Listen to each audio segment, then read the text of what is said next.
I I really don't know what to say anymore. I cannot get the story out of my head. This demolished VHS tape really ruined my childhood and was disturbing. You guys know about that show VeggieTales? It talks about God and how He is always there for us. One episode taught you that God is bigger than anything. It had good jokes and good humor, but I did not know what to say about this one lost episode on the show, so I wanted to get it out of my system by telling it to you guys. Here's the story.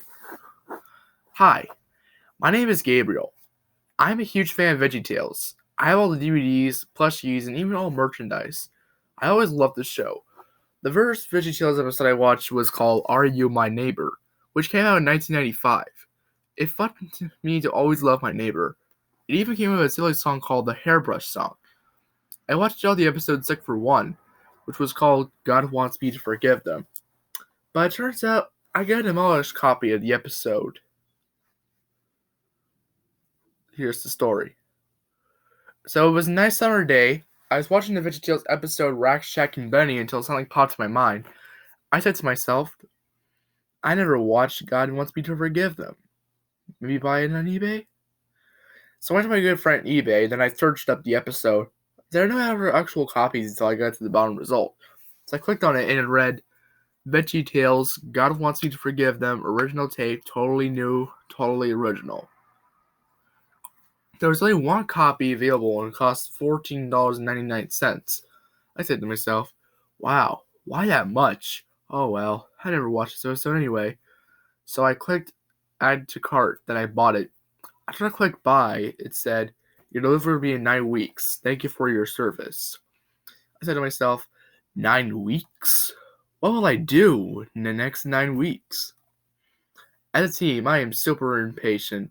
So I just decided to wait for this package to arrive. 9 weeks later, my parents were going on a date all night. They said they'd be back by tomorrow morning. Now I have a chance to watch the episode. As soon as they walked out the door, my package finally came. I asked him politely, what took so long? He said, budget cuts, and walked away. I yelled, what budget cuts? Next in the 90s, I got an old VCR from my basement, and then I plugged it in. It opened up the VHS tape. It looked like it was in very bad condition. It looked like a cardboard box with Google Images of the original VHS tape that was glued on a cardboard box. No, I got scammed. I thought I got scammed, but there was actually a tape in there. But the weird thing was that the print date was February 8th, 1994, which is the day before the actual episode came out, which was February 9th, 1994. I said to myself, this might be a beta version of this episode. After that, I put the tape inside the VCR. Normal intro started for a few seconds until Bob the Tomato said, okay, Larry, it's time for the theme song. After he said that, the video went black for 5 seconds in static. I punched my VCR and got it working. Then the theme song was also different also. It had the original 1993 theme audio with the 1994 visuals. And the episode started with Bob and Larry standing on the counter with a sad face. Bob then said in a really sad voice, hi kids, and welcome to VeggieTales. We have some bad stuff to tell you. Larry just stood there without making any funny jokes or comments. Bob then got a letter from the Lopez family. He read it out loud. Dear Bob and Larry, I am a mother of 4 sons. One of them is 9 years old and he gets bullied a lot. Someone even called him a stupid little nerd. He was sad for weeks, until one day he had enough of this. He went home crying and went upstairs, then after 5 minutes, I went to his room, and what I saw was horrific. It looks like he grabbed a rope and hung himself. I don't know what to do. He is dead. Can you help me? Signed, Maria Lopez. Bob said, well, I remember that time when Junior got bullied by a bunch of grapes. Larry then said, well, just play the episode. Bob said, roll the film. The episode did not seem like Bob and Larry at all. The episode started with the grapes of rap singing their theme song while driving a rusty old car. However, the theme song was different. They sung, we are the grapes of wrath.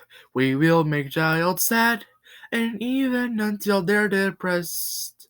We are the grapes of wrath. We are some big bullies. We have all your child until they kill themselves. We are the grapes of wrath. I said to myself, wow, those grapes are jerks. And they arrived at Junior's house. Junior was playing with a butterfly. One of the grapes then said, "Hey, Broccoli, what are you doing?" Junior then said, "I am asparagus." Sorry. "I am asparagus, not broccoli. Now can you please leave me alone?" The grapes then said, "Well, you look like Brock, you little 5-year-old no one." Junior said in a breaking voice, "But God made me special. I'm not a no one."